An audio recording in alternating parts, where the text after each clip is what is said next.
Welcome to More Than Just a Veteran podcast. More Than Just a Veteran seeks to share empowering real-life accounts from our beloved military men and women. Our mission is to pay them the utmost respect for their sacrifices through our podcast and heroic stories. We don't want to send the MP to your barracks, so go ahead and click subscribe to our channel on the double.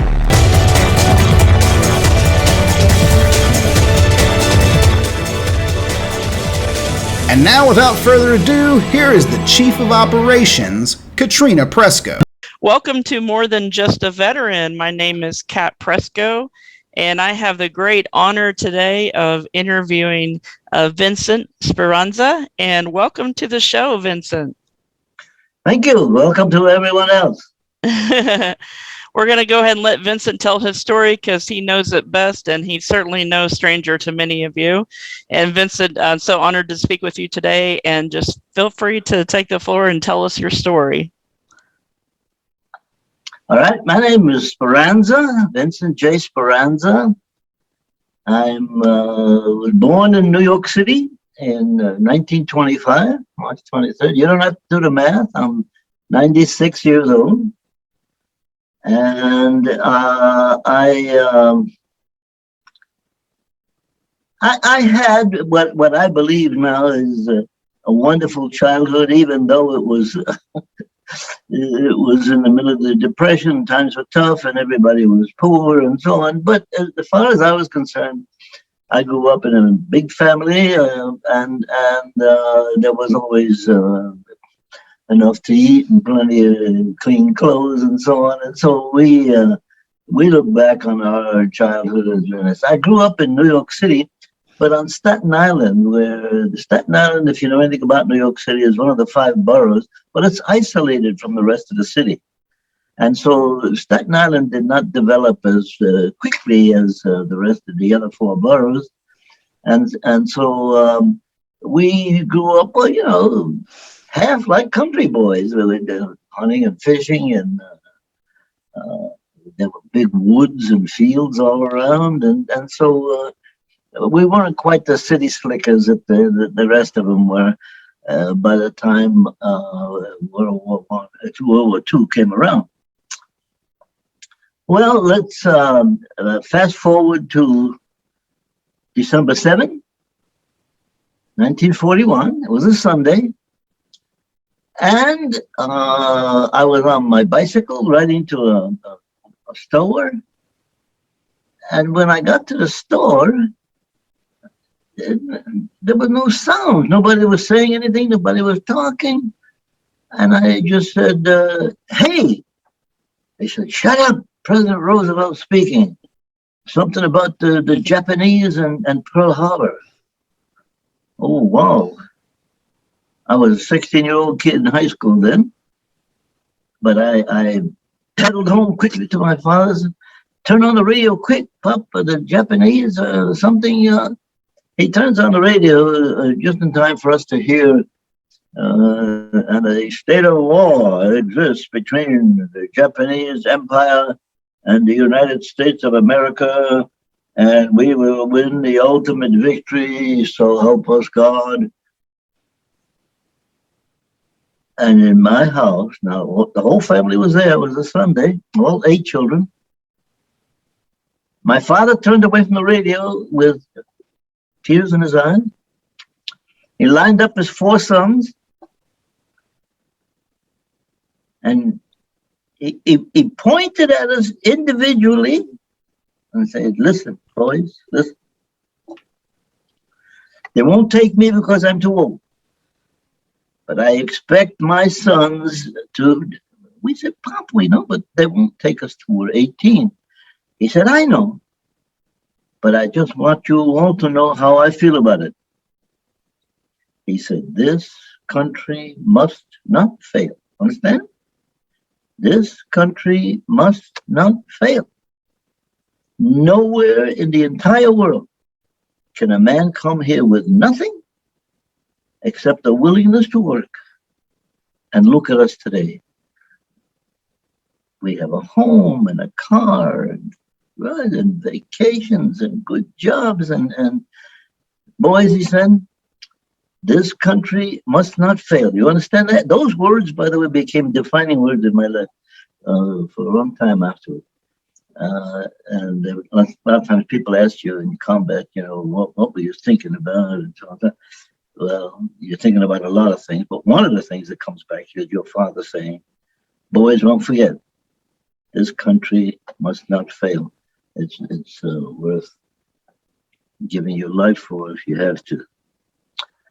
At any rate, I was 16 then, and the next day, a couple of us from the neighborhood put on our father's fedora hats, and we let a little hair grow on the side of our faces there, and we went down to the recruiting office, and we said, we want to join the army, we're 18. And the recruiting sergeant says, get out of here, come back when you're really 18. We were very embarrassed, but we ran home. We had to wait 2 more years before we could get into the service at age 18. But as soon as you are 18, you get a letter from the government which says within the next 2 weeks, please report to your draft board, and they will tell you when we'll take you in.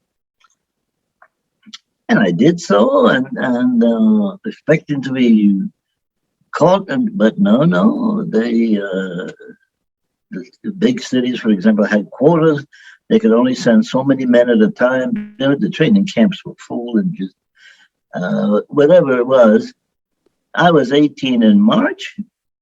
I did not get into the service until October of 1943. And in 1943, finally, in October, they called me. They sent me to Fort Shanks, Camp Shanks, New York. They're right outside, just a few miles outside of New York City. And there I was introduced to a whole new life. They sit you down, and the first day after you report to camp, they sit you down and give you a battery of tests. And then an officer sits down with you and goes over your record, and he says, Speranza, you did 97 point something on mechanical aptitude. Do you like tanks? And you say, yeah. And you did 90 something in math and science. Do you like artillery? He goes through a whole bunch of things that you're qualified for. But when he gets finished, he takes a big stamp and says infantry, which is, what we wanted anyway, if you want to get into the fight. So they sent me down to the infantry school at Fort Benning, Georgia. And at the infantry school, now we're a whole bunch of kids. We're right out of high school, 18 years old. We get off the bus, a big sergeant comes by and says, my name is Mastorelli. You got it? Yes, sir. Don't give me that sir crap. Save that for the officers. And it's Sergeant Mastorelli. And I got 19 weeks to turn you little students into soldiers. And by God, I'm going to do it. We're all shaking in our boots. The sergeant says, all you got to remember is this. For the next 19 weeks, when Sergeant Mastorelli says jump, you say how high and how far. You got it? Well, our introduction to the Army, it was wonderful. Boy, what are we in for now? Well, believe me, we gobbled up the training. We loved it. We were getting ready. We all wanted to get overseas quick and get into the fight. But when the 19 weeks were up, and we said, okay, now we're going right. No, first you have to come back for 4 more weeks of advanced infantry training. Okay, so you go back for 4 more weeks. Now, no, you got to go back for 2 more weeks of heavy weapons training. Okay, 2 more weeks of heavy weapons training, and now you're going to be assigned to a line outfit. And I was sent to the 87th Infantry at Fort Jackson, South Carolina. and we are now expecting to go overseas and get into the fight. No, maneuvers in Tennessee and jungle training in Florida, and we're all, Mona, when the hell are we going to get into this fight? And they just kept stalling us. And one morning they took us out to a big field and they said there's going to be a demonstration today. And we said, what kind of demonstration? Shut up and sit down. And when we sat down, 3 C-47s come out of the sky.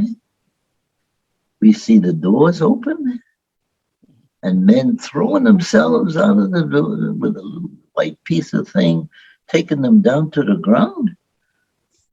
And we're there with our mouths open. The paratroops were brand new, World War II.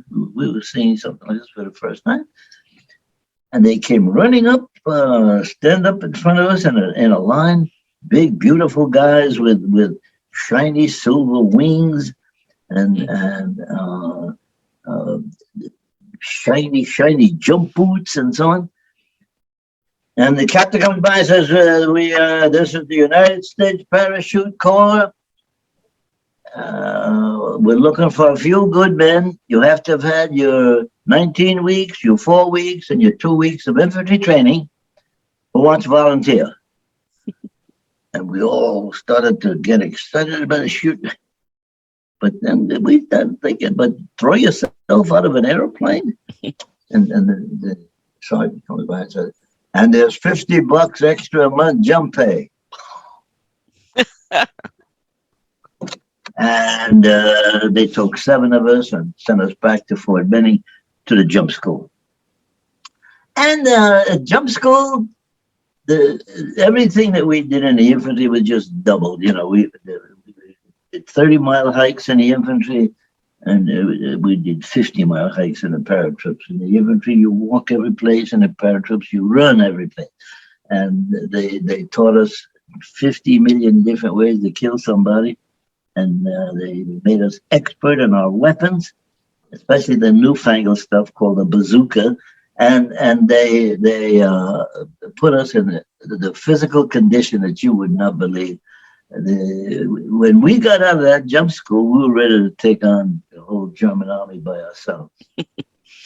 Well, after that training, now the paratroops don't fool around. Sent us right to New York, where we are to catch a ship going to Europe. And one of the incidents that took place before we left, while we were at Fort Benning there, every once in a while the Army gave us what they called spaghetti for lunch. And I used to not only condemn it, I used to complain like, you call this stuff spaghetti and so on. I said, if we're ever anywhere near New York, I'll take you to my mother's house and let you taste some real spaghetti. Well, where do we end up? Camp Shanks, 45 minutes from my mother's house. And when we got there, the guys, all right, Speranza, what about all that stuff you're going to take us to your mother's house for? Spaghetti. I said, all right, let me call my mother. And I called and I said, Mom, I'm going to be able to get home for the day. A day passed. So she said, oh, nice. I'll make you a nice dinner. And I said, Mom, when I was down there with the boys, they used to give us what they call spaghetti. I told the boys, if we ever near New York, I'll bring them to my house, my mother's house that takes real spaghetti. Can I bring some of the? She said, sure. How many? I said, 18. She said, 18. Yeah, I said, a whole stick. And the paratroops then jumped out of the 36 in a plane, 18 and 18 on each side. And my stick, all the guys wanted to come. So she said, how much time have I got? I said, oh, well, we won't be there for 3 or 4 hours. Oh, bring him. Now, my four sisters, they are all listening, and yeah, bring all these beautiful guys home.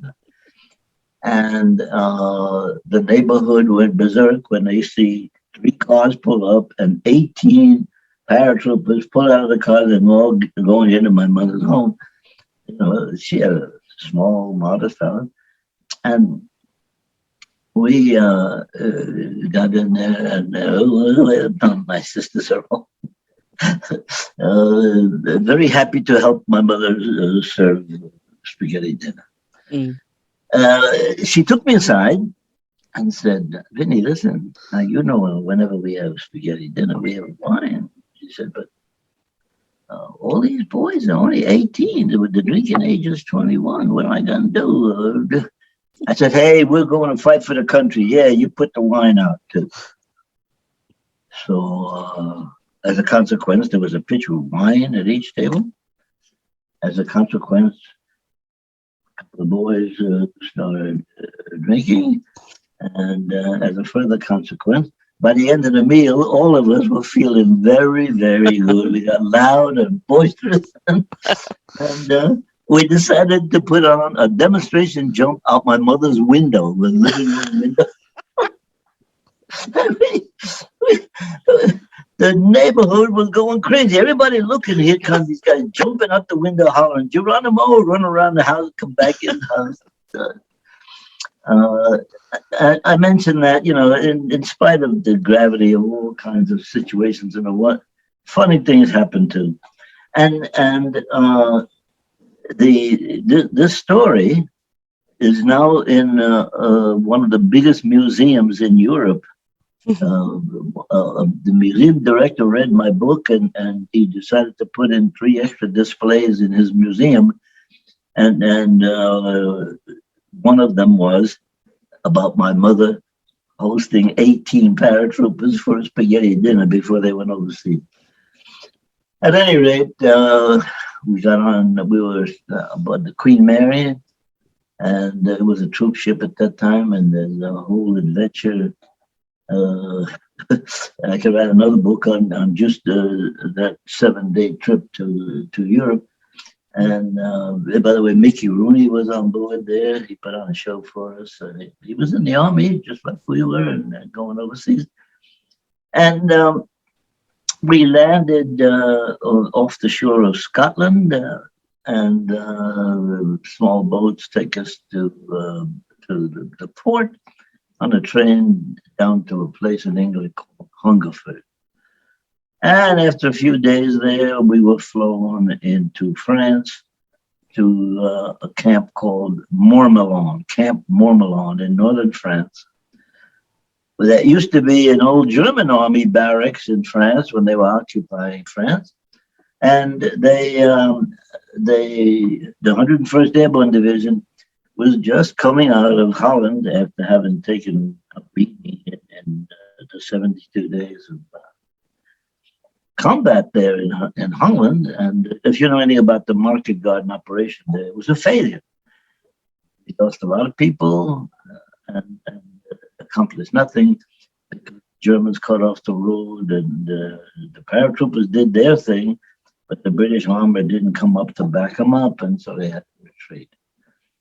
Well, the 101st Airborne Division now at Camp Mormelon, I was assigned to H Company, 501 Regiment, and they were supposed to get 90 days of rest, rehabilitation, placements, and winter clothing. We didn't have any winter clothes yet. And a big surprise, it was not to be. Just 3 weeks out of Holland, the division gets alerted. We don't know anything, we're private, so maybe the officers were told something, but nobody expected anything to happen. In the wintertime, the war slows down, and this was a quiet sector of the line, the Ardennes there. And all of a sudden, neither British intelligence nor American intelligence knew anything about it. Hitler had saved up 25 divisions. 9 of them were panzer divisions. And there's 56,000 men in each division.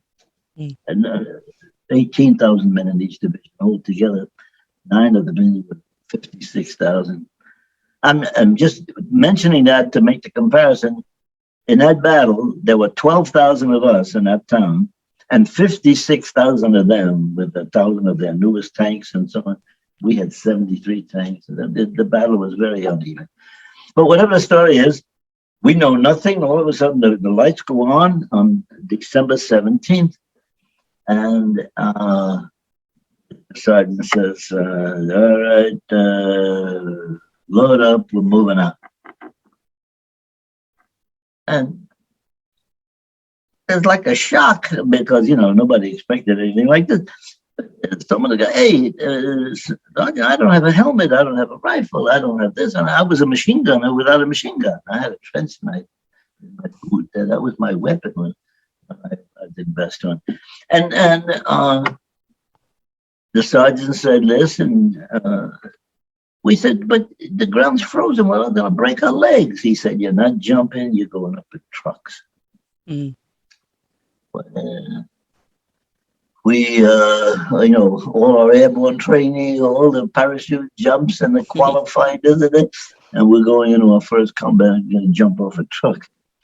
At any rate, they had these open, the movies show you the nice campus-covered trucks. No, these were the open, we call them cattle car trucks.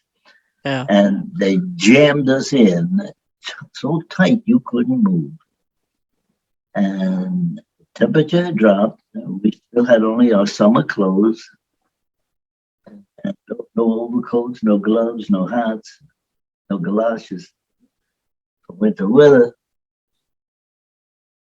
And we drove all day and all night. Wow. Nobody knew where we were going. No stops. And, it was an adventure to try to go to the bathroom. A lot of people don't realize that in addition to bombs and bullets, there are other hazards in combat. And one of them is when you're riding all day and all night and no place to relieve yourself. At any rate, when we got to this place, we see the signs of Bastogne. We said, where the hell is that? Sweden? No, Czechoslovakia maybe. We didn't know until we were there 2 or 3 days before we were in Belgium in the yard there. Right. And so we get off the trucks, and the sergeants threw a little gasoline in the hole and tried to warm our hands and light it. But it was cold. All right, line up 5 yards apart and watch out for snipers. Wow. Sergeant, I don't have a gun. The guys around. Stop bitching. We'll try to get one along the way. Maybe get one off a disabled tank or something. But move out. So here we're moving out. We had been dropped off right outside of Bastogne, and we're moving into this town. And what we see is hundreds and I guess thousands really of American troops and equipment all leaving the town and going down. We said, hey, the war's up there. But they had all been ordered to the rear. And what saved us, those of us who had no weapons, was that there were 4 divisions on the line there, 4th, 28th, 128th, and the 9th Army. And they had been smashed by the Germans. And the first day that the Germans attacked, 56,000 men and 1,000 tanks, just destroyed them as fighting units. The stragglers were ordered to the rear. And as they came through Bastogne, we just walked up and said, hey, listen, buddy, you're going back. You took the rifle right off his shoulder. You got any grenades? You went in their pockets and took the grenade.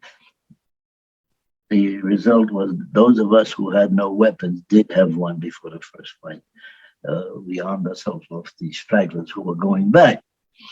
And the first night, this evening, but I dig in.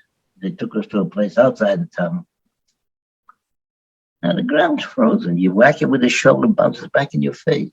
Whack it, whack it. Mm. It takes you half the night to get a hole done. After you get through the frozen ground, then there's all the tree roots. We're in the Ardennes, and it was miserable to dig a hole. We had had no food or water since we had gotten off the trucks. We flop into the hole, and we were just beginning to try to rest up. And then we're moving out. Oh, no. Yes, we have to go dig in over there. So, my God. You know, we were exhausted. No food, no water. And we started walking like we were in a dream, just slogging along. And finally, they stopped us. All right, now dig in here. Well, we dug what you might call a foxhole, but it wasn't very deep and it wasn't very big, and we just dug some ground and then flopped in it. And all right, we're moving out. No, that's all. They moved us to another place, and there we just scraped the snow and lay on the ground. The hell with it.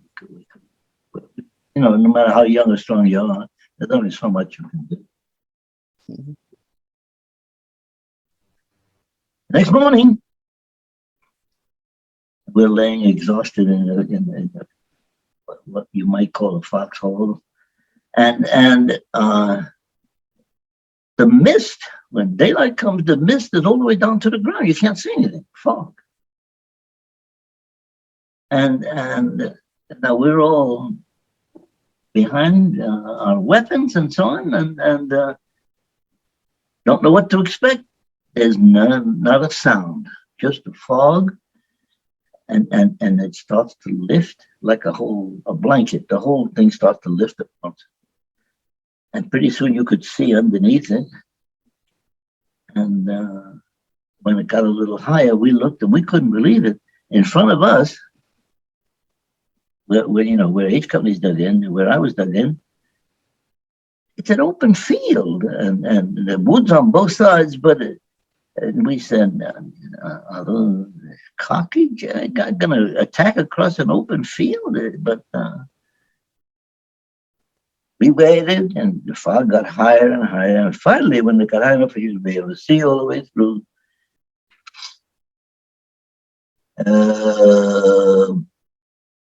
the only way I can describe it is the whole world went on fire.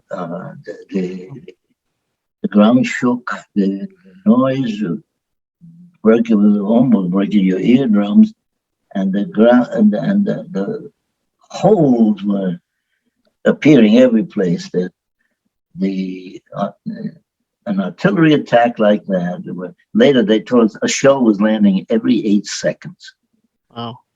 But it was an artillery attack that we knew was a softening up for the main attack was going to come in minutes. You couldn't do anything but stick your nose down in the bottom of the foxhole. Sergeants were all yelling, "Keep your head down, keep your head down." But we didn't need much persuading, and just hoping that they didn't make a direct hit on your head. And the noise and the trembling of the earth and the all of a sudden it stops, and tanks pop out of the woods on both sides. In front of me, there was four of them come rolling up in the open. You know, paratroops are very lightly armed, but we've got us rifles, machine guns, and bazookas, and no artillery yet. Our artillery is still getting ready, and way back in the woods at the far end of the field, the German infantry got big line of men started, and they're almost like romping in this. It's not like they had just smashed 4 American divisions when it went over the river, and they expected the same thing here. They didn't know the 101st Airborne Division was. I proudly say, and they came romping up there, and the tanks now are firing point blank into the foxholes, and when they hit one, the guy disappears, and his rifle goes floating around in the air, and there's not a sound, just the explosion. The guy's gone. The rifle is floating up there, and until it hits the ground, everything just seemed to be standing still. But the tanks got past us, and as the German infantry comes up, the lieutenant says, "Set your sights for 400 yards and wait." So here they come romping across the field. And when they got to the 400-yard mark, the lieutenant said, "Now." And he opened up on that bunch of people down there. It was a slaughter. They thought the tanks had silenced us all, which the tanks usually do. The tanks softened the whole front line. The guys disappear or they surrender, but they got a big surprise when they came up against the 101st. We slaughtered them. The snow turned red. With men, they kept trying to, with second, third rank comes up, but we stopped them cold. Now the tanks, when the infantry is not behind them, they got to turn around and go back, or they're vulnerable. On their way back, our artillery opened up,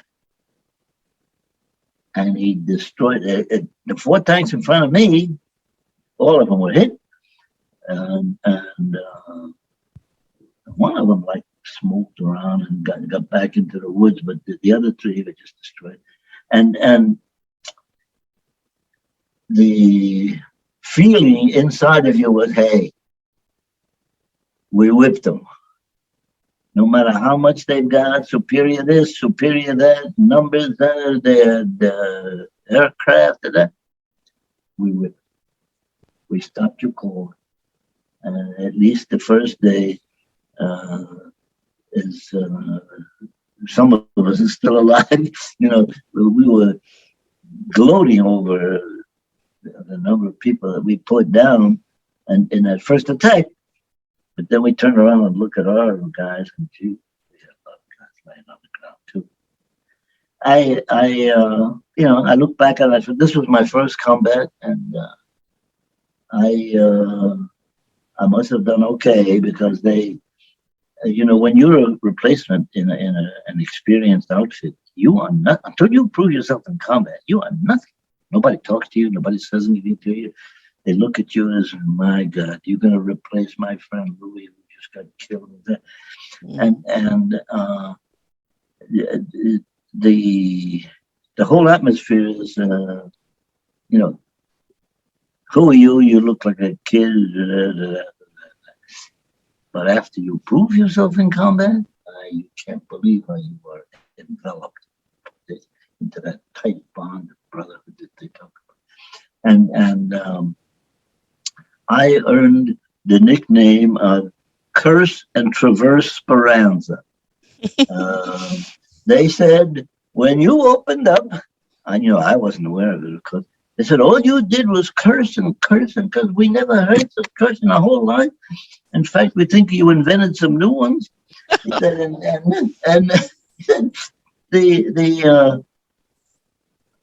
what you traversed, the 3-second burst, traverse, 3-second burst, traverse, the perfect alignment, you really mowed them down, man.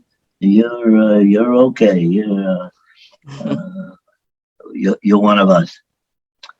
And so the first night, first of all, you dug your hole a little deeper, and you were like satisfied that you didn't shame the family name. You did the job and you did it right, and your buddies are with you. And okay, no matter what happens, the rest of this time, I did my job on this one.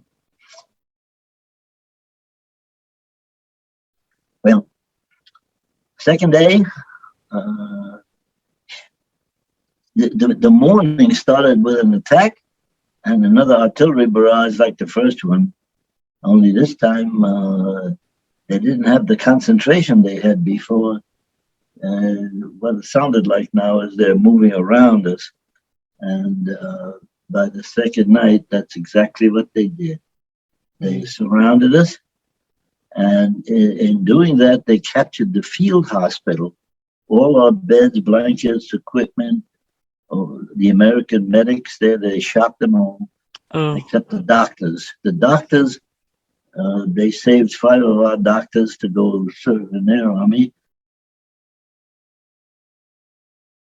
And one doctor and one Belgian nurse escaped and went into the town with us. So for that whole 8-day battle, our medical team was one doctor and one nurse, no equipment, just his own personal surgery equipment, and no beds, blankets, morphine, none of that stuff.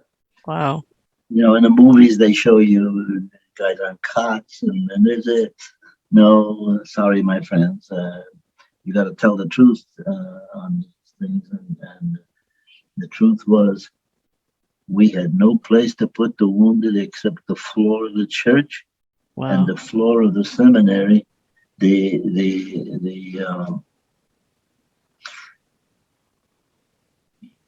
house had been leveled twice, 2 nights in a row. You know, the Luftwaffe had come in, bombs, the artillery had flat. Every place in that town was flattened except the church and the seminary, because the streets from the church, because they had stone walls, you know.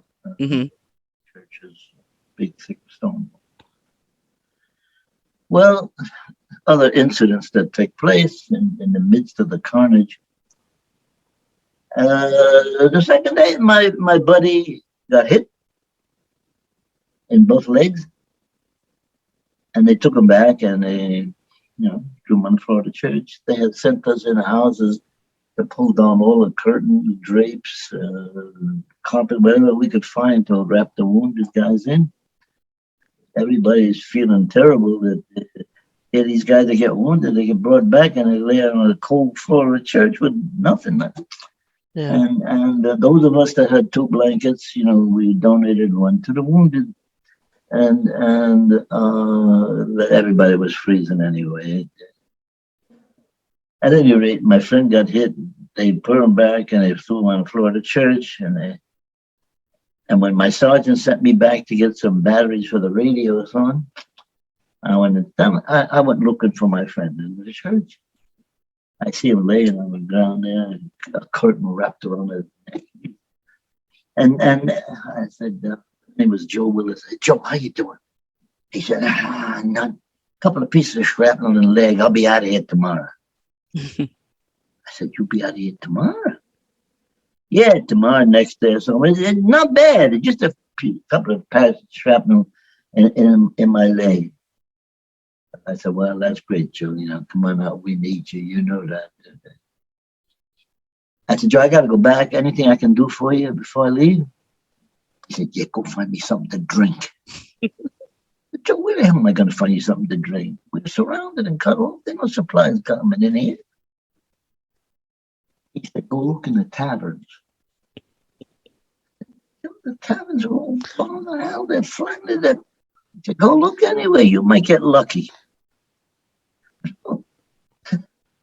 Yeah, your foxhole buddy wants a drink, you're going to go find him a drink. Yeah. So I get the pictures. It's snowing hard, not the gentle flakes in the guy. Wind blowing. artillery shells are dropping in sporadically around the church and around the Wow. seminary. And I'm slopping down the road looking for a tavern. And, in my book, there are pictures of these things. Tavern. And the first tavern I walked into was all broken glass and there was nothing there. I came out and I went a little further down the road, and the next tavern I went into still had a bar, and when I pulled the beer handle, beer came out. And I said, "Oh, well." And I looked around for a bottle or a jar, something to put the beer in. There was nothing. Took off my helmet. Same helmet you use in a foxhole, as a toilet. I switched a little snow in it, and I filled it up with beer. I'm like, well, I went back to the church. I said, "Hey, Joe, I got some beer." He said, "Oh."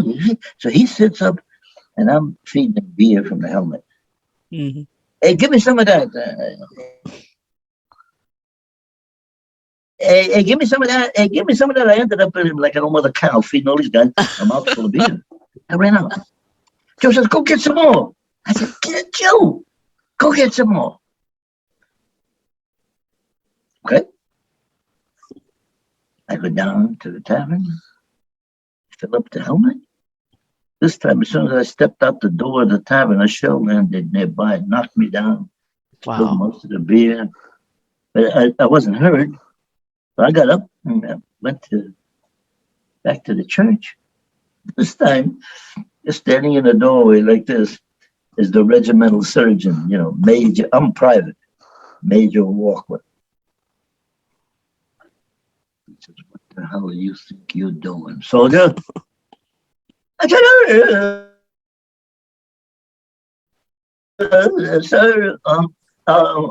"Sir, bringing aid and comfort to the wounded."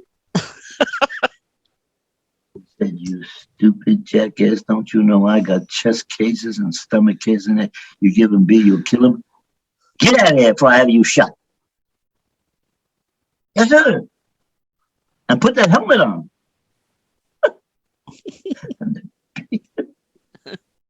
I was already freezing to death. Now it was wet and cold, but I ran like hell back to the foxhole before he changed his mind. And I could write another book about the next 4 hours, how the guys tried to keep me from freezing to death. Everybody took off my clothes, wringing them out of bed, whatever the story is. But that was an incident that, happened during the war. There were a lot of incidents like that happened during the war. I forgot all about that.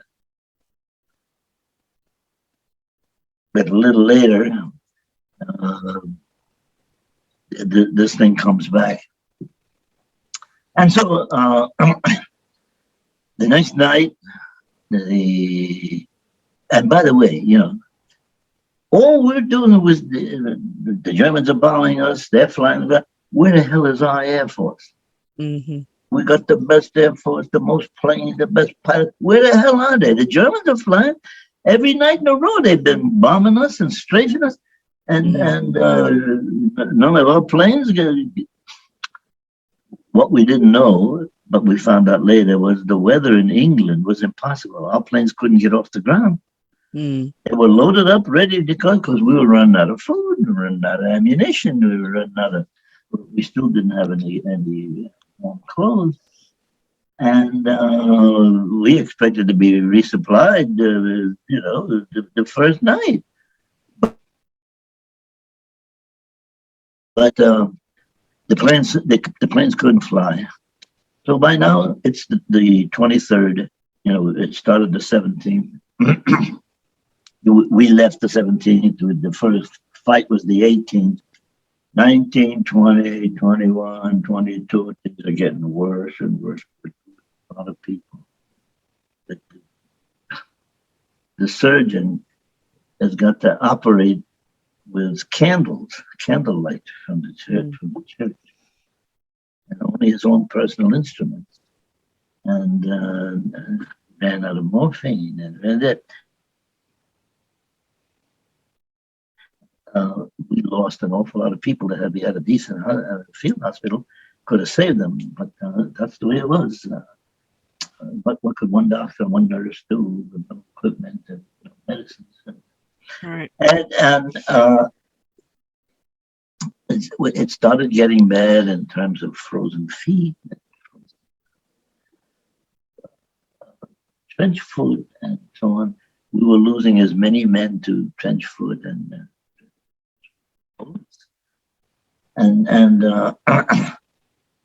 by the 22nd,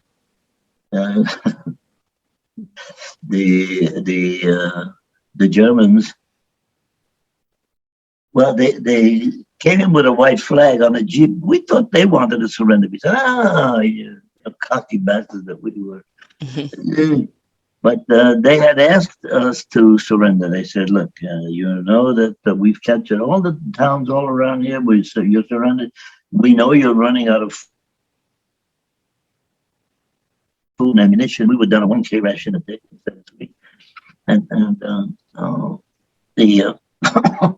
the German officer said, we'll give you 2 hours to come up with honorable surrender. And supposedly our commanding general, General McAuliffe, said, nuts, a very famous, that's the name of my book, by the way, Nuts. And the German interpreter said, Neutze, was ist das Neutze? Positiva or negativa? Said, definitely negative. It means get the hell out of here. Mm-hmm. So they went back. They said, we're going to kill many Americans. But on the 23rd, the sun came out. The sun came out. And early in the morning, right after the sun came up, here comes 6 P-47 Thunderbolts. They were our newest fighter bombers. Fantastic airplane. And they bombed and strafed. They circled all around us again and again and again, bombing and strafing and so on. They silenced the German artillery, and then 130-something C-47s came in and dropped the supplies. Oh, you can't believe how we were like cheerleaders. We went out, got out of the foxholes, and we cheered, yeah, give it to them, yeah.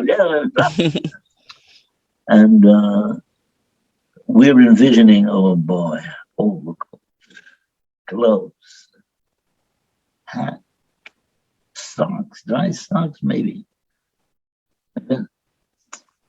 Not one plane load of clothes. Wow. We couldn't believe it.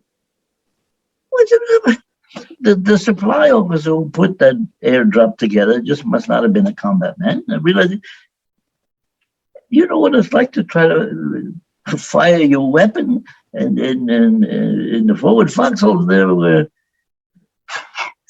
and you bang your hand at it, and you can hardly pull the trigger and so on, get the bolt back and so on.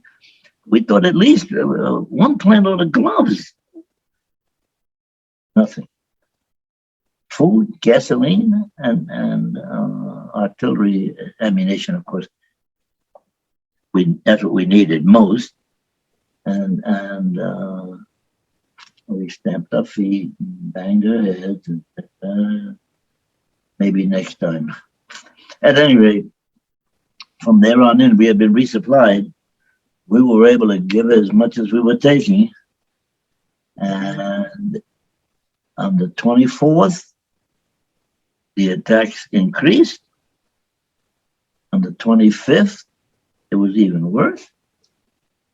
They must have heard Patton was on his way. On the 25th, Christmas Day, the biggest bombardment and aerial attack we ever had. That whole week we were there, all day long.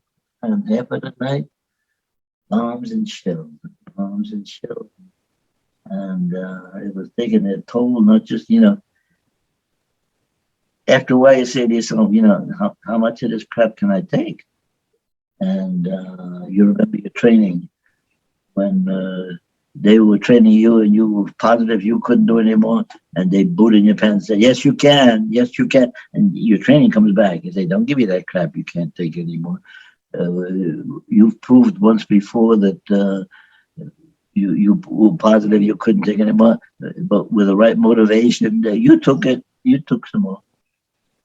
At any rate, it was getting real bad, and the airdrop that just raised morale all over the place. Now, it was it, and no matter how many bombs and shells and things they threw, they were making a last attempt to blast us out of there, and they couldn't do it.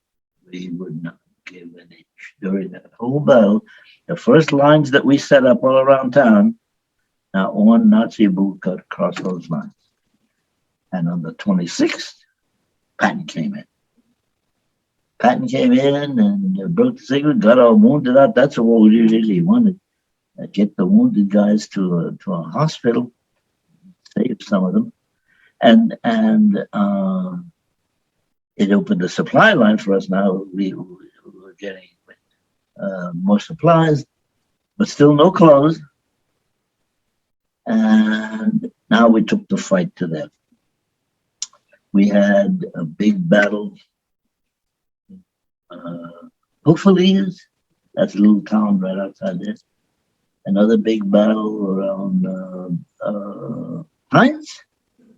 And the other regiments had other fights around Foy and so on. All the little towns around town. We're moving out of the Bastogne, And on January the 5th, as the fellow one was assigned to clean out the Beaujac's woods, I got hit. And it was a mortar attack, and shrapnel got me around and my side. But one piece went under my eye, and they thought it might be touching the brain. So they sent me to a British hospital instead of the field hospital there. They flew me to a British hospital. It wasn't touching the brain. There was no problem. They pulled it out, no trouble. And what do I find out while I'm there? I spent 6 days in that hospital. On the 5th day, what do I find out? Joe Willis, my buddy, is in the bed about 2 floors down from where I was in the hospital. I said, Joe, what the hell? He said, right after you got hit, I did. From me out here. And he said, now listen, you know that when we get out of here, they're going to give us 5 days of recuperation leave. Any place in the UK? And he said, we're going to do it right. We're going back to the war. We're not going to survive this damn war. They're giving us 5 days to whoop it up, but that's what we're going to do. We're gonna do. And all the details are in the book about how we got extra money by going to the black market. We got a hold of a box, 12 bottles of Johnny Walker Scott. The good sergeant gave us a lot of cartons of cigarettes, which were like gold, and you can buy anything for cigarettes. And we just whooped it up for 5 days in Scotland, one continuous party. And we were the kings of Scotland because, the liquor there was rationed. Nobody had any. When we put a bottle of Johnny Walker on the table there, all eyes focused on it, and the ladies especially, all we had to do was wave. Yeah, well, they came over. We had drinks, and it was a wild time. All I can tell you is that the effect we must have had when we left, the lady said, oh, Vincent, Scotland will never be the same without you naughty paratroopers. And we went back to the outfit, and now we're being used as regular infantry. They put us on trucks. The Germans are retreating now back toward Berlin, And 501 especially, since we were the attached outfit, we got all the jobs. Wherever there was a problem, they sent us trucks, get out, go through the woods, try to clean out if there are any Germans in there and so on. Go back to so we ended up going from Belgium to northern France again. Big battle at Hagenau, across, and then Czech border, and then Bavaria. Now, one time, right after we got across the German border, no, this was before that. The 501 was given a job of cleaning up this woods that they said, we think there's some Germans dug in there. And so we line up the company 5 yards apart, fix bayonets, and go through the woods. So we're going through the woods, and there were no Germans.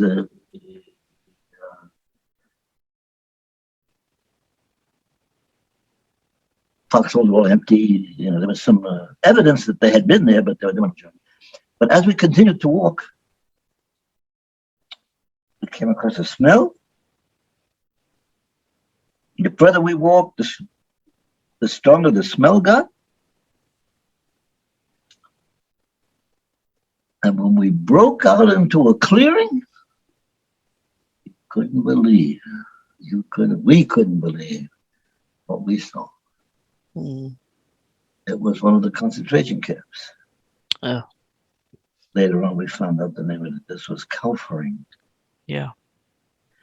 And now don't forget, we're 18 and 19-year-old kids. By this time, we were good, tough troops. But in terms of life experiences, we didn't.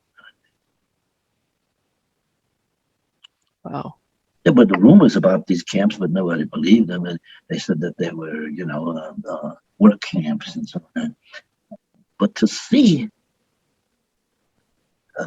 12-foot high barbed wire double fences all around, two big gates open, and a big hole dug in the middle of the compound. There was a bulldozer in one corner there, and thrown like garbage, a pile, no, just a pile of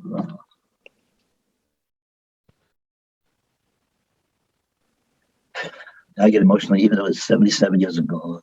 Yeah. I can't get over it. I never will. Of course. All sizes, babies, bigger ones, old men, old women, all skin and bone, thrown in a pile, and they were going to just push them into that hole. On the right-hand side, the ovens were still smoking. The bones in the ovens that they're smoking. On the left side, there's a big shed, but with cubby holes. One person in each cubby hole, like a pigeonhole in a desk drawer. And half of them are dead, half of them are moving. And nobody was standing up, walking. They were on the ground, those that could move, and they're crawling on their elbows. Wow. Hugging our feet, kissing our boots.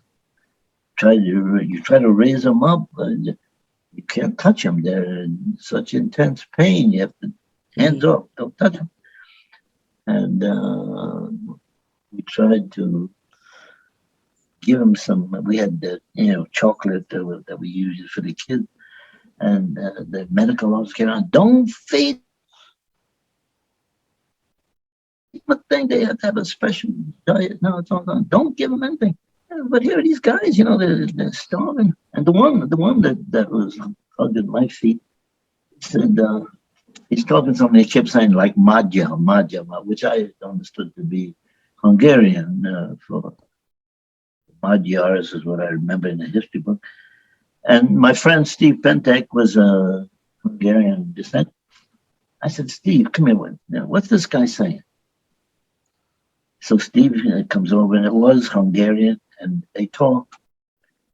And Steve says, see that little pond over there? He says, the guy is saying there's fish in there. Oh. I said, oh, well, we know what to do about that. He took a hand grenade, threw it in a fish hole, come up to the top. Yeah. These people crawling down on their elbow, grabbing the fish and eating them raw. And of course, we got hollered at, sent to patrol, but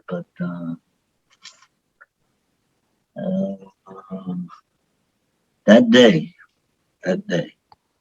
whatever little respect we had for the German army and the German people disappeared. Yes. He said,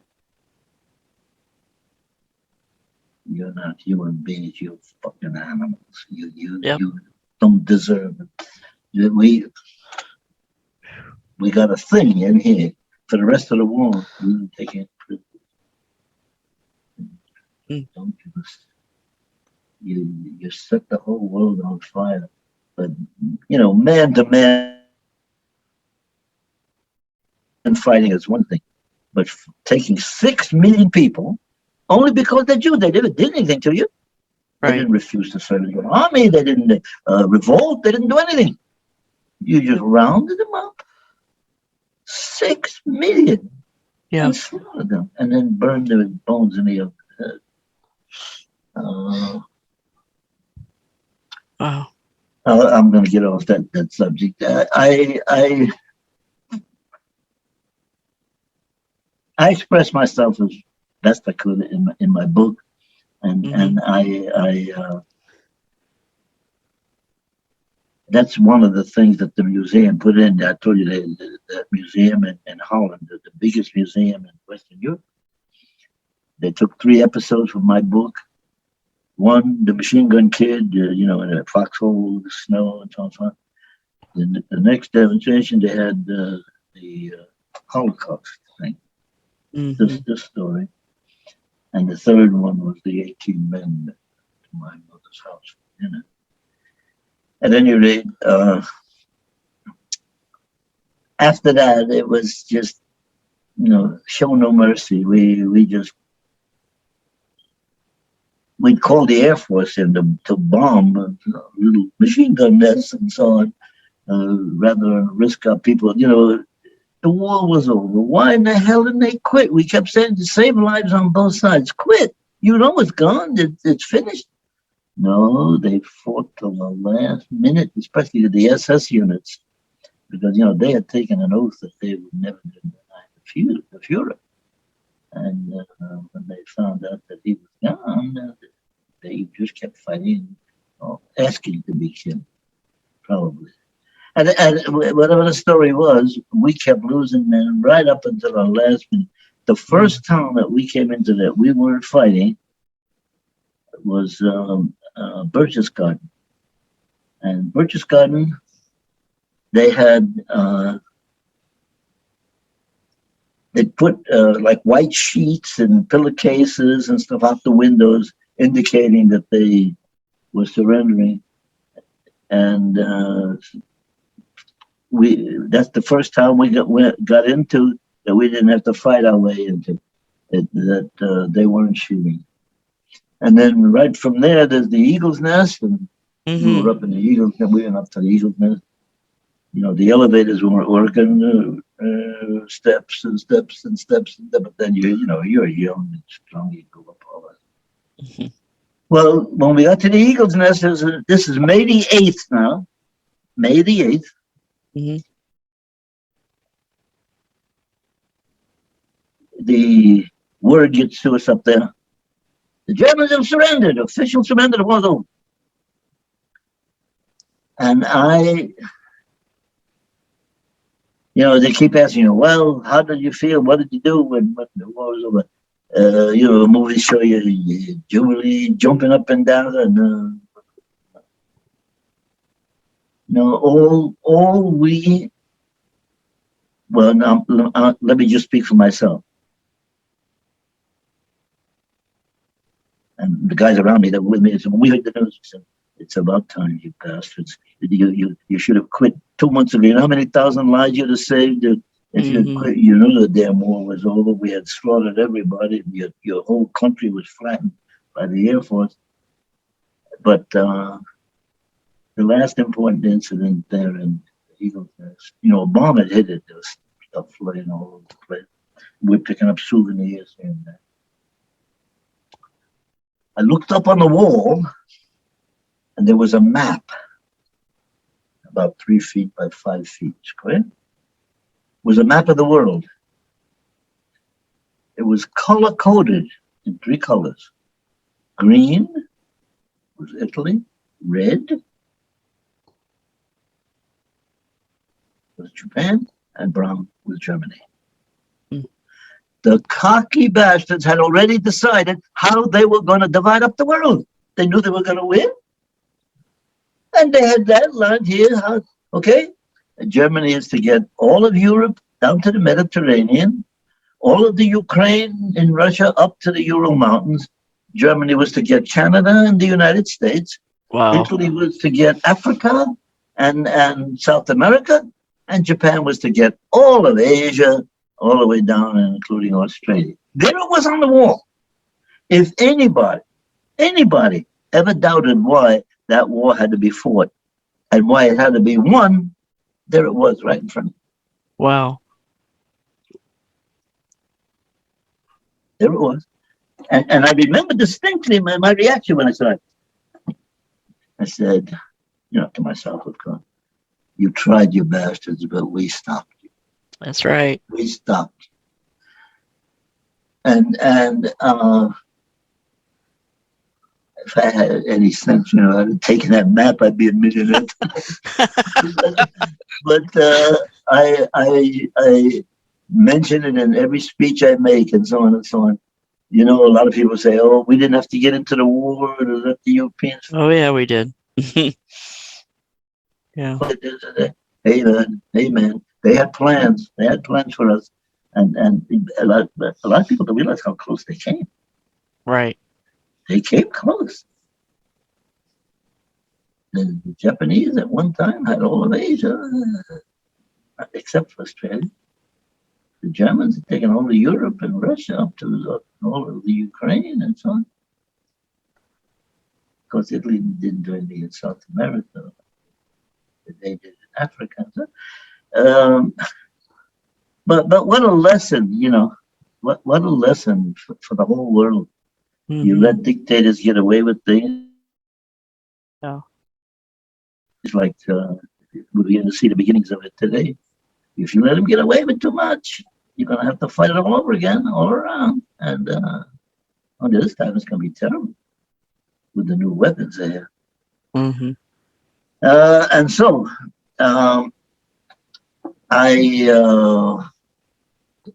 we were sent back to Camp Mormon in France. And this is now May, April, June. Yeah, near the end of June, we get word that the 101st Airborne Division is being dissolved. We couldn't understand it. The most famous division they had now, by this time, everybody admitted it, newspapers. They broke up the 101st Airborne Division. They took the high point men from the 82nd and the 101st and sent them home. And the young kids, we in the 101st, were all sent to the 82nd.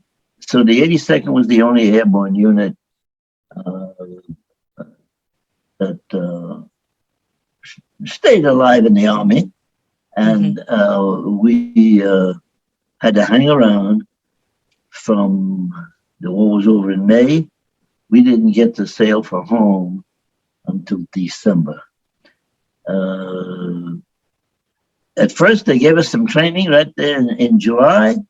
They said there's going to be a jump with full field equipment. We said, what the hell for? The war's over here. Well, what we found out is that they were going to fly the whole division from France to Panama, to Saipan for the invasion of Japan. That war looked like it was going to last another 3 years. Mm-hmm. And we just said, oh my God. We were congratulating ourselves on having survived this last one. Damn well we'll never survive another combat mission. The morale went way down, son. But that was July. In August, you know what happened? The atomic bomb. That settled the whole thing. They didn't fly us anyplace. We just stayed around there in camp until December. In December, they took us home again on the Queen Mary. And we marched in a big parade down Fifth Avenue, a ticker tape parade, the 82nd Airborne. I was at D Company now, 504 82nd. And 30 days after that, they took Fort Dixon discharge, and I went home. That's the end of the story. School under the GI Bill. I went to college, became a school teacher, found a nice woman, got married, kids, grandkids, great-grandkids, a resurgence of interest in the wars and so on. As a veteran, and I started going back to, not until 2010 did I get involved with the veterans thing, reunions and so on and so on. But at that time, I've been traveling around like a playboy.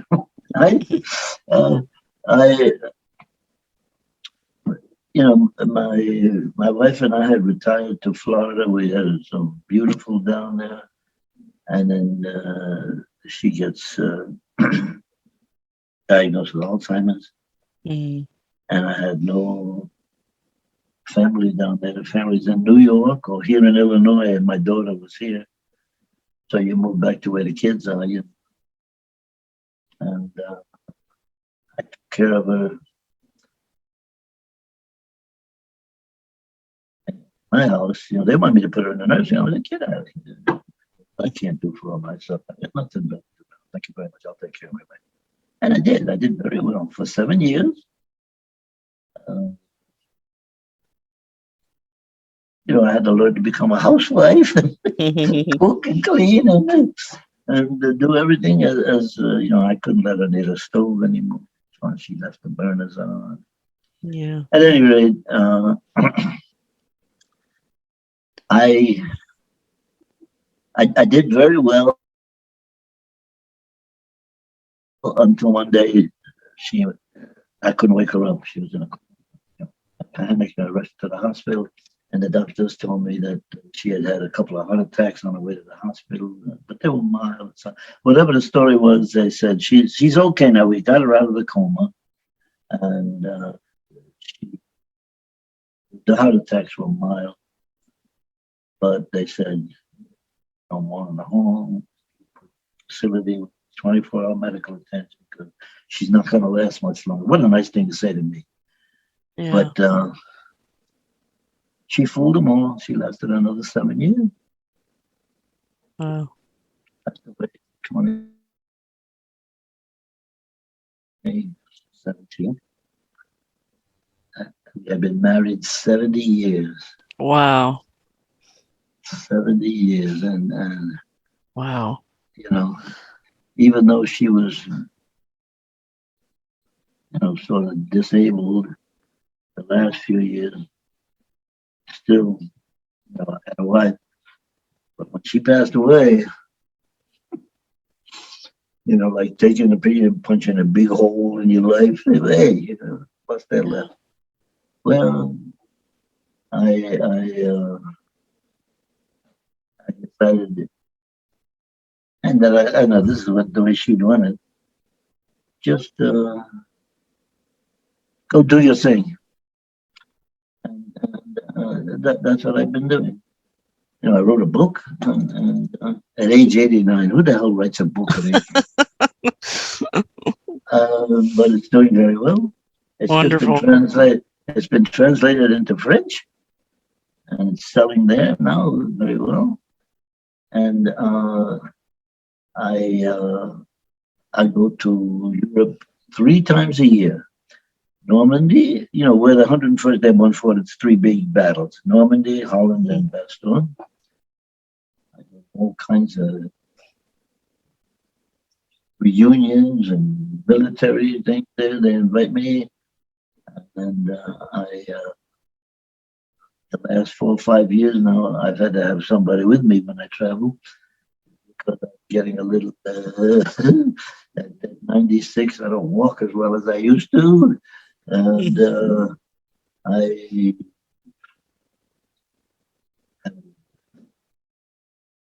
I haven't gotten the latest report, but I had a little heart thing, and no heart attack. I haven't had a heart attack, Yeah. but they asked me to slow down on my exercise. Whatever the story is, I'm in very good health for a person my age, and so I'm still traveling around, and I intend to do the same thing. I have a message. I make speeches all over the place. I talk to school kids, college kids, and any group, so on and so on, that I feel would benefit from my experience. And while I'm still around, that's my agenda. Yes, sir. Whatever happens is going to happen, and that's it. So, have we done well?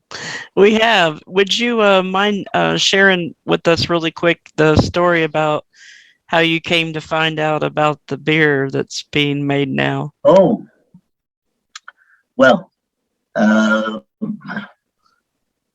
2009, I meet a woman in a store who had an accent. And so I said, Madame, do I denote a French accent? And she said, no, Belgique. I said, oh, Belgium. She said, yes. Why, do you know Belgium? And I said, well, yeah, bombs, bullets, and snow. That's what I know about Belgium. And she said, oh, you were there during the war? I said, yes. She said, with the 101st Airborne Division? I said, yes. She said, but you have not been back. I said, no. She said, Monsieur, you must go back. I said, no, I don't want to go back. I spent 65 years trying to forget all cutting people in half with a machine gun and so on. I didn't mention this to you before, but when I came home from the war, I was 20 years old. And, on the train ride, just before, I've been discharged, I'm going home now for good. I asked myself, well, now, what's it going to be? And what I remember, what I'm referring to is that when I was a kid growing up in our neighborhood, there were 3 or 4 guys who were World War I veterans who had come home, shell shock, nightmares, and personality changes that beat up their kids, and so on and so on. And that stuck with me. And when I came home, I looked in the mirror and talked to myself in my mother's house. I said, listen, you are not going to be one of these guys that have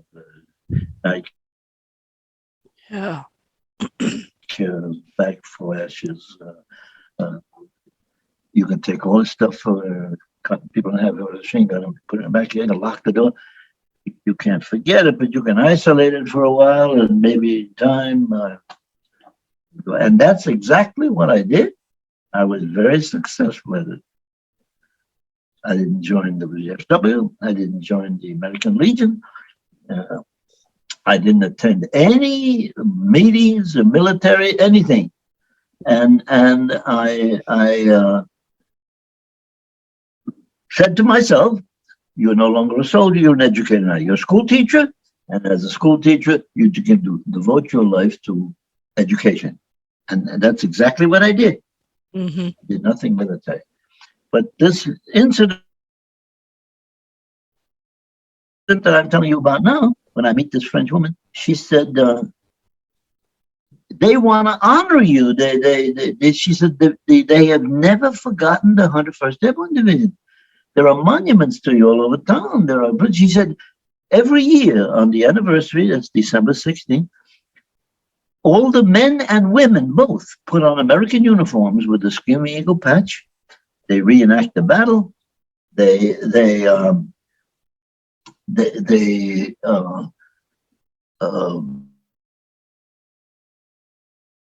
make the speeches. They have dinners. They have all honoring that. There's so few of you left. They want to honor you. You should go back. And I said, no, I don't want to go back.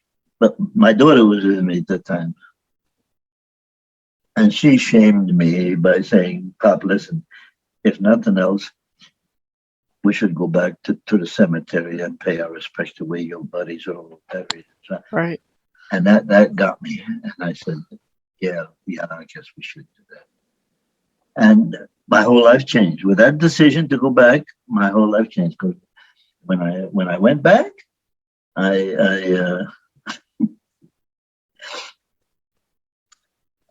accidentally, in a shop, we meet this guy, a big Dutch paratroop officer, and his name is Marco Killian. He's now my best friend in Europe. He and his wife, Marion, and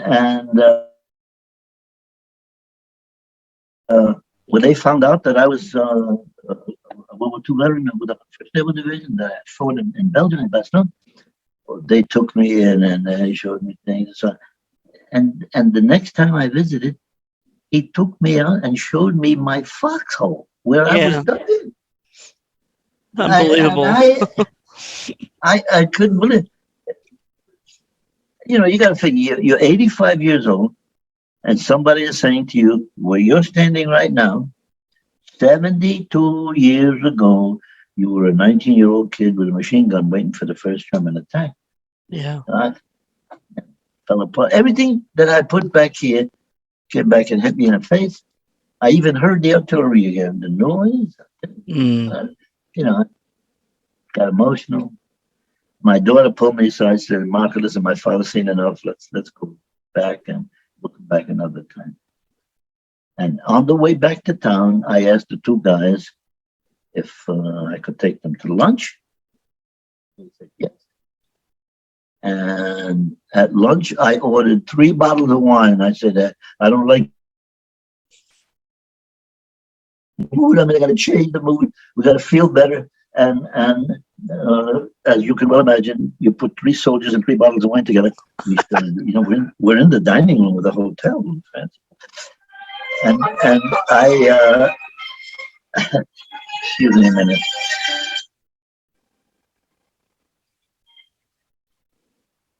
At any rate, they started telling stories. Johnny Boner is telling them stories about Belgian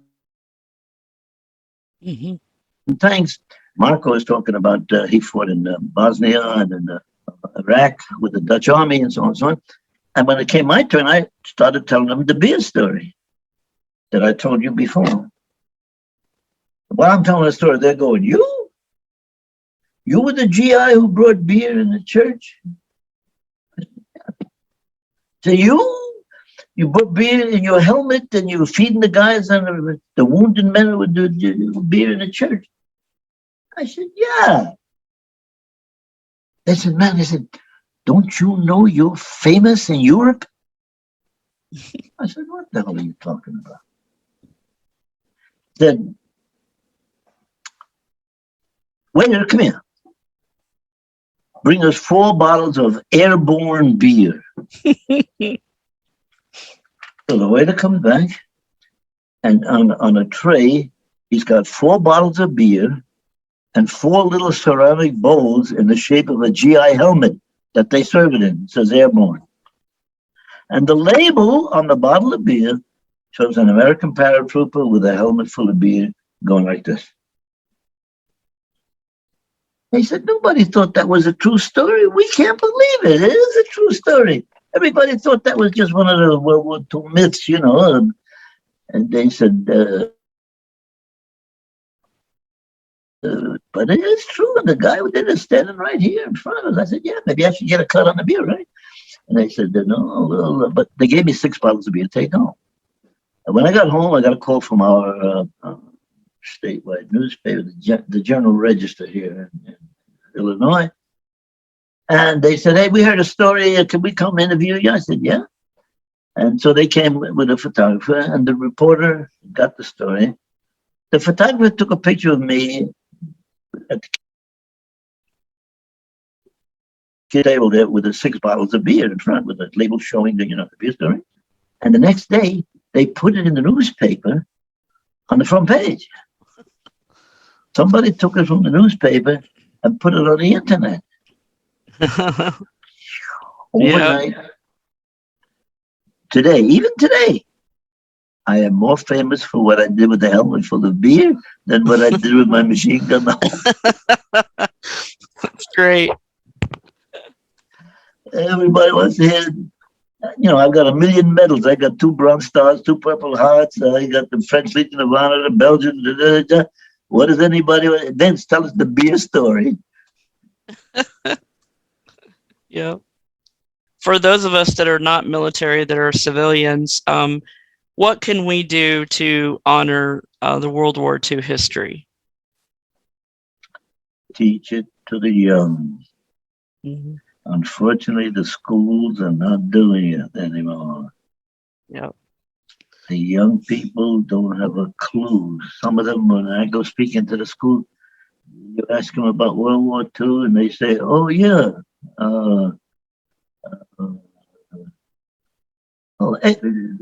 was that 1812?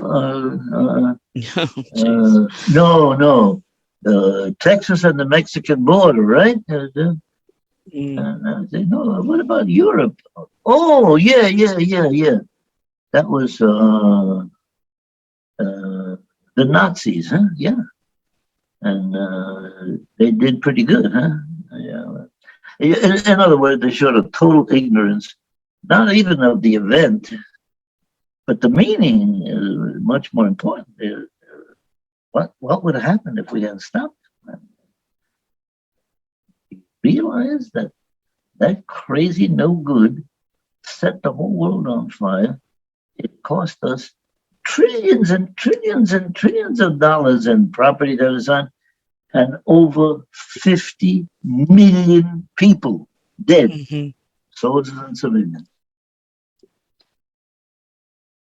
Wow. If you don't know those stories and you don't know why we had to fight and how we fought and how many people we lost fighting, you can't really appreciate America. And you need to appreciate America if you want to live here. Otherwise, they're going to take it away from you, as they're trying to do now. Yeah. Put groups together and discuss it. Invite a veteran over to talk to you and talk to people. I go around, I talk to church groups and political groups and so on. And anybody who can put 40, 50 people together at a meeting and who are interested in knowing what to all about, at least one piece of it in one small town, one small section, but it was typical of the rest of the war. And so, wow. Do you have any other questions? No, sir. I appreciate so much you coming on the show, and we want to thank you so much for coming today, and let us never forget that freedom is not free. God bless you, sir, and thank you so much for your service, and especially thank you from the bottom of my heart for your time today. I so appreciate it. Okay, thank you, and good day. More Than Just a Veteran is owned and produced by Presco Productions. Like us on Facebook and Instagram at More Than Just a Veteran. God bless you all, and let us never forget that freedom is not free. This podcast is dedicated to the beloved CWO3 Lionel W. Lanou, laid to rest at Arlington National Cemetery, Arlington, Virginia.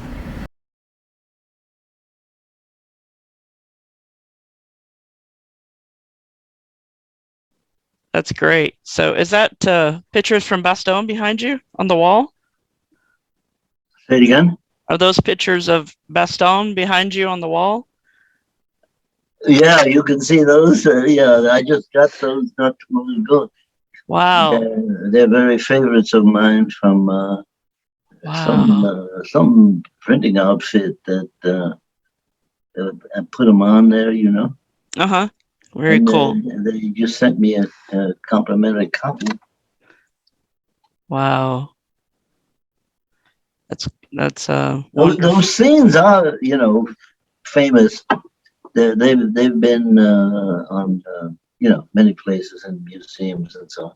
Yeah. Uh, Now, were you in the 506th or 505th, or which one were you? 501. 501, or one of the fives. Training. Are you aware of the project going on at Camp Takoya about them restoring the camp so people can come and visit the museum and everything? Where camp? The airborne camp in Georgia that a lot of the guys went to. The Fort Benning? well, they call it something. Toccoa. Toccoa. Yeah. Yeah. Yeah. I've heard about it. Yeah. I've been there several times, you know. Sure. I was there just 2 years ago before the COVID. Mm-hmm. And but see, that's where the 501 originated. I was not with them then. Mm-hmm. I didn't get to the 501 until Bastogne. Yeah.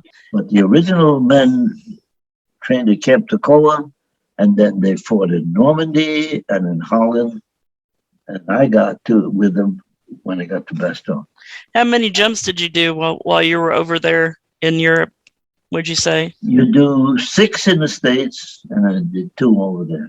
2 over there. That's the same. And none of them were combat jumps. Yeah. My first combat jump was off the back of a truck. Although